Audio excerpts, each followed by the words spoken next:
हर दिन है कहानी। अज्ञेय की संपूर्ण कहानियों के क्रम में आज प्रस्तुत है कहानी विवेक से बढ़कर, आवाज प्रज्ञा पांडे की। आंधी 3 दिन से बंद नहीं हुई थी।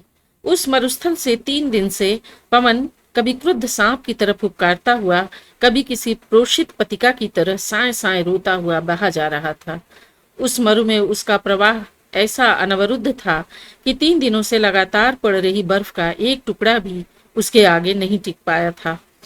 केवल उस लंबी सी नीची इमारत के कोने में, जहां पवन की चोट नहीं पहुंच पाती थी, बर्फ के मैले ढेर जम गए थे और उनसे मैला पानी बहा जा रहा था। काली सी मरुभूमि, काला सा आकाश और बीच में उड़ती हुई बर्फ की चादर में लिपटी हुई वह काली सी इमारत। भूमि और आकाश को देखकर उस स्थान की निर्जनता का अनुभव पूरी तरह नहीं हो सकता था, किंतु उसके मध्य में, उस इमारत के भीतर से आने वाली क्षीण प्रकाश को देखकर एकाएक असीम सुनेपन की संज्ञा जागृत हो उठती थी। वह इमारत थी रूस की साइबेरियन सीमा का एक पुलिस थाना। उस समय उसके अंदर भी एक विचित्र तूफान मचा हुआ था, किंतु उसकी भयंकरता को वही समझ सकता था जिसने महीनों आधे पेट भोजन पर बिताए हैं, जिसने भूख, प्यास और सर्दी से अपने प्रियजनों को मरते देखा है, जिसने धनिकों की अनाचारिता देखी है, जिसने राजशक्ति की कोप दृष्टि सही है और जिसने यह सब कुछ देख सुनकर और सहकर भी अपने पीड़ित बंधुओं के लिए लड़ मरने का अपना निश्चय नहीं छोड़ा है। थाने के एक सिरे पर एक कोठरी के अंदर एक युवक बंद था। उसने चमड़े का एक कोट पहना हुआ था और मोटे मोटे बूट, किंतु उसके दाहिने पैर में एक लोहे की जंजीर पड़ी हुई थी, जिसका दूसरा छोर दरवाजे के सीखचों से बंधा हुआ था। वह कोठरी के एक कोने में भूमि पर ही बैठा हुआ था और विमनस्क सा होकर बाहर गरजते हुए तूफान की ओर देख रहा था। कभी कभी बर्फ के छोटे छोटे टुकड़े अंदर आ जाते और कभी कभी पवन के झोंके से छत से टंगे हुए चर्बी के लैंप की शिखा कांप जाती थी। उसके सामने एक पुलिस का अफसर बैठा था। वह कुछ सोच रहा था, किंतु फिर भी कभी कभी चौंक कर बाहर की ओर देख लेता और कभी अपने बंदी के मुख की ओर। एकाएक वह बोला, देखो एंटन, मैं तुम्हें एक रहस्य की बात बतलाता हूं, तुम जरा आगे सरक आओ। बंदी ने उपेक्षा से उत्तर दिया, रहस्य की बात यही होगी ना कि मैं बयान दे दूं तो मुझे छोड़ दोगे। पुलिस अफसर ने धैर्य से कहा, नहीं, तुम अभी युवा हो, इसलिए प्रत्येक सरकारी नौकर को देशद्रोही ही समझते हो। तुम्हारा विचार गलत है। यह कहकर वह स्वयं आगे सरक आया और बोला, एंटन, तुम प्योत्र वासिलीव को जानते हो?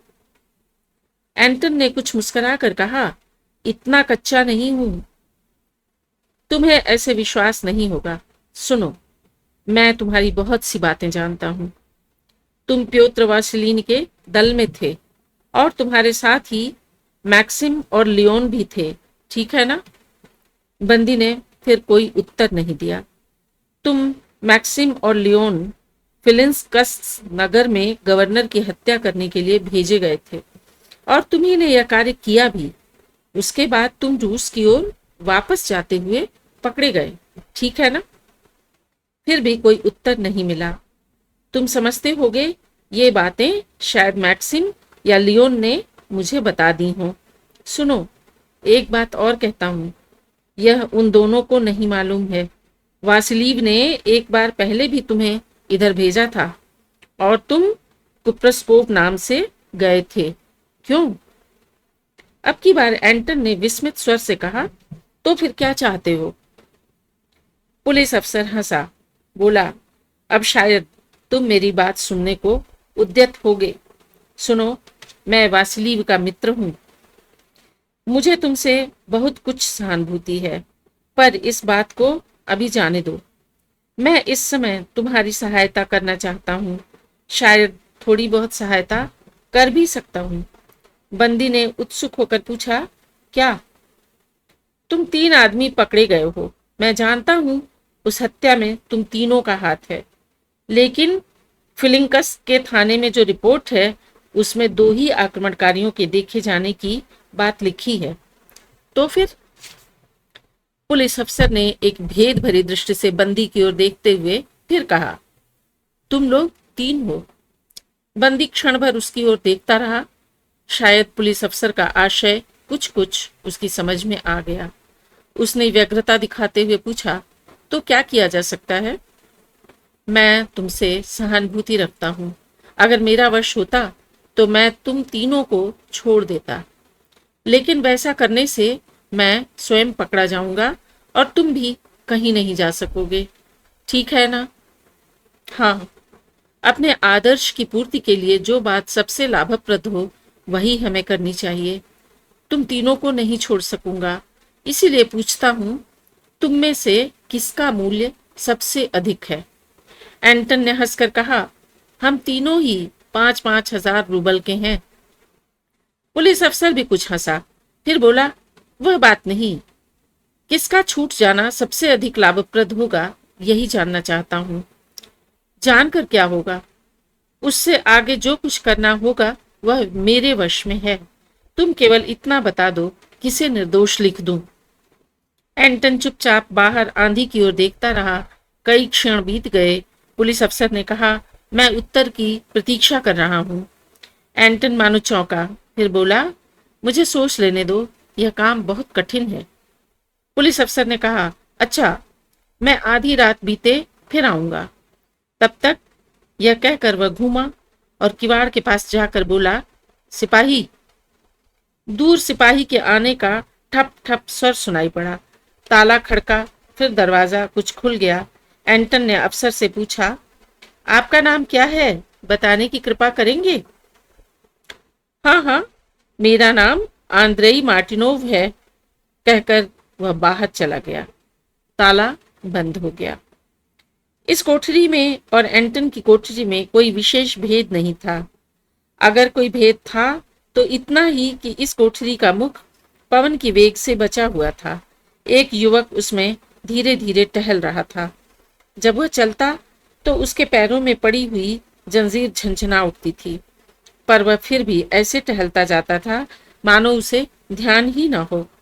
एकाएक उसने रुककर अपने सामने खड़े हुए पुलिस अफसर की ओर देखकर पूछा, पर मार्टिनोव साहब, आपका विश्वास कैसे किया जा सकता है?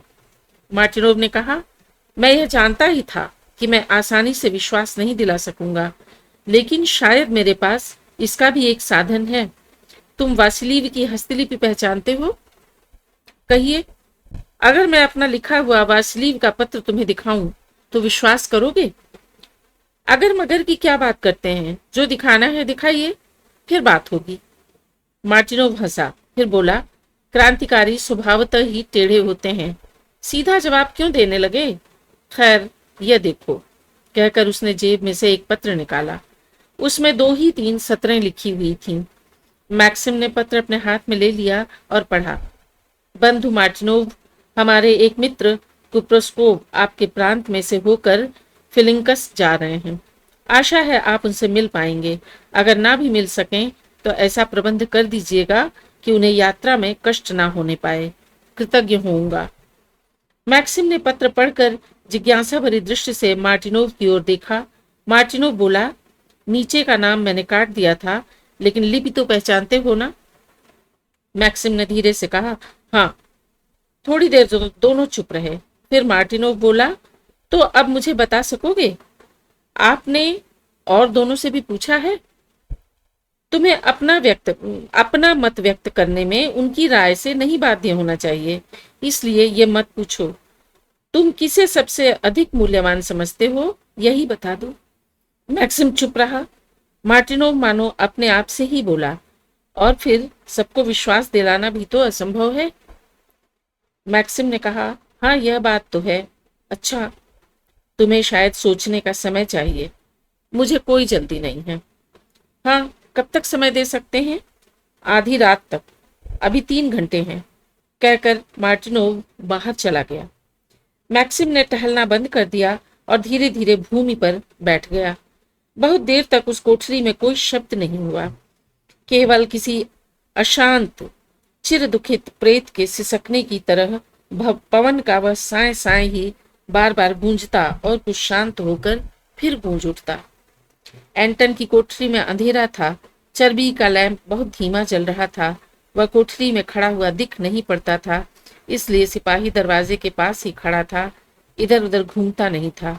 कभी कभी वह दरवाजे पर आकर पुकारता, कैदी सब ठीक है ना? और फिर बिना उत्तर पाए ही कुछ परे हटकर खड़ा हो जाता था। उसकी शिक्षा यहीं तक थी कि कैदी को पुकारते रहना चाहिए, यह बात नहीं कि उनसे कोई उत्तर भी प्राप्त करना चाहिए। कभी कभी जब बिजली चमकती तो सारा आकाश जल उठता और उस मरु की निर्जनता आंखों के आगे उभर सी आती। उसके प्रकाश में दिख पड़ता था एंटन अपनी कोठरी के सींखचे दोनों हाथों से पकड़े, उन्हीं से मुंह बाहर निकाले खड़ा था। विक्षिप्त की भांति वह एक पैर की एड़ी बार बार उठाकर पटकता था, जिससे पैर की जंजीर झंझना उठती थी। कभी कभी वह बिल्कुल ही निश्चल हो जाता, किंतु फिर अधिक उद्वेग से एड़ी पटकने लगता था और जंजीर की झनझन पवन की साय साय को डुबो देती थी। एंटन का बाह्य रूप देखकर यह भी नहीं जान पड़ता था कि वह क्या सोच रहा है। उसकी वह स्थिर दृष्टि, दबे हुए होंठ और शरीर के उत्पेक्ष यही कहते थे कि उसकी आत्मा किसी विचित्र भाव के फेर में पड़कर उद्भ्रांत होकर बहुत दूर चला गया है और कठोर अभेद्य बंधनों में पड़कर छटपटा रहा है। किंतु वह भाव क्या था और वे बंधन क्या थे, यह कहने का शायद उसके पास कोई साधन ही नहीं था। क्रांतिकारी विचार स्वातंत्र और अभिव्यक्ति स्वातंत्र के लिए लड़ते हैं, किंतु इसमें भी उन्हें न जाने कितने विचारों का दमन करना पड़ता है, कितनी अभिव्यक्ति चेष्टाओं को नष्ट कर देना होता है।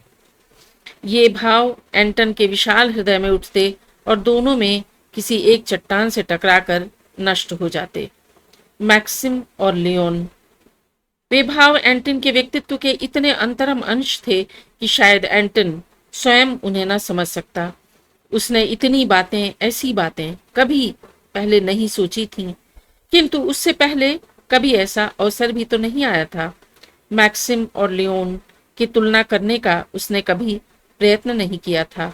यदि एंटन उन भावों को लिखकर उन्हें सामने रखकर अपने मन को समझने की चेष्टा करता। बहुत दिनों की बात थी। वसंत के आगमन से उस गांव के आसपास के बागों से सेब के पेड़ फूलों से लग गए थे, यद्यपि उनमें पत्ते नहीं थे। इन्हीं पेड़ों की छाया में झरने के किनारे थोड़ी सी हरी घास वाली भूमि पर दो लड़के बैठे हुए थे, एंटन और मैक्सिम। मैक्सिम एक छोटी सी किताब हाथ में लिए पढ़ रहा था। एंटन उसकी ओर देखता और घास की पत्ती दांतों से कुतरता चुपचाप बैठा था। मैक्सिम ने पढ़ना स्थगित करके कहा, एंटन, क्या है? इस किताब में दो सिपाहियों की जो कहानी है वह तुमने पढ़ी है? हाँ, पिछले साल पढ़ी थी। मैं भी सिपाही बनूंगा और फिर बहुत बड़ी फौज लेकर लड़ाई में जाऊंगा। तुम भी चलोगे ना? मैं बहुत फौज लेकर नहीं लड़ूंगा, अकेला ही जार के पास जाऊंगा और उससे काम मांगूंगा, जैसे इस किताब में सिपाहियों ने किया था। हाँ, लेकिन किताब में दो सिपाही थे। मैक्सिम ने कुछ सोचकर कहा, तो मैं भी चलूंगा, लेकिन कहानी की तरह अगर कभी लड़ाई में मुझे चोट लग गई तो मैं अकेला ही शत्रु को मार दूंगा और तुम्हें उठाकर पीट्रोग्रेड में ले आऊंगा। और अगर तुम भी घायल हो गए तो क्या? तुम्हें तो उठाकर बचा ही लाऊंगा, चाहे फिर मर ही क्यों न जाना पड़े।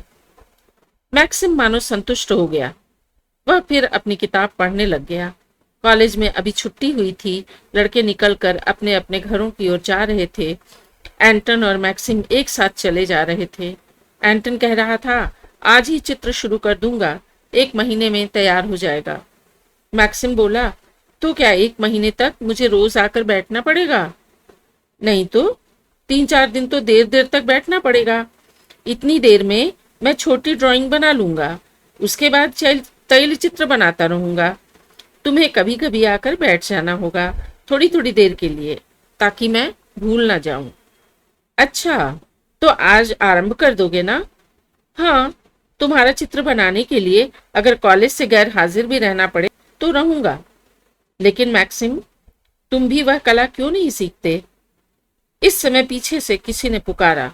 मैक्सिम मैक्सिम रुक रुक कर घूम गया और बोला, लियोन, तुम कहाँ रह गए थे?